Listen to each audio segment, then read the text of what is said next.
আপনি যদি মানসিকভাবে সুস্থ থাকতে চান, আপনি যদি মানসিকভাবে ভালো থাকতে চান, তাহলে আপনাকে কিছু গুরুত্বপূর্ণ কথা মেনে চলতে হবে। নাম্বার 1, কেউ যদি আপনার কষ্টের মূল্য না বোঝে বা কেউ যদি আপনার কষ্টের দাম না বোঝে, তাহলে আপনি তাকে কখনো আপনার কষ্টের কথা শেয়ার করতে যাবেন না। কারণ যে ব্যক্তিটা আপনার কষ্টই বুঝলো না, তার কাছে আপনার কষ্টের কথাটা বলাটা বোকামি ছাড়া আর কিছুই হবে না। নাম্বার 2, কারো প্রতি অতিরিক্ত নির্ভরশীল হওয়া যাবে না। কারণ কারো প্রতি যদি আপনি অতিরিক্ত নির্ভরশীল হয়ে যান, একটা সময় সেই ব্যক্তি মনে করবে আপনি তাকে ছাড়া অচল।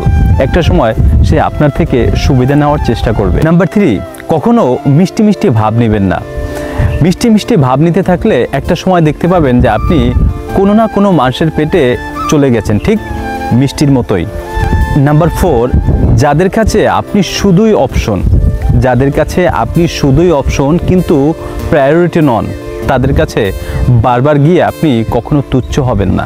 নাম্বার 5, যে আপনার সাথে একবার প্রতারণা করছে, একটু ভালোভাবে মনে রাখবেন, যে আপনার সাথে একবার প্রতারণা করছে তার কাছে আপনি দ্বিতীয়বার আর যাবেন না।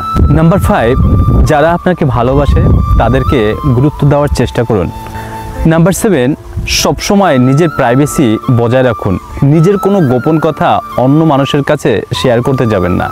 আপনি যদি নিজের গোপন কথা অন্য মানুষের কাছে শেয়ার করেন, তাহলে একটা সময় দেখবেন যে তারাই আপনার ওই ঘটনাটা নিয়ে আপনাকে তুচ্ছ তাচ্ছিল্য করবে।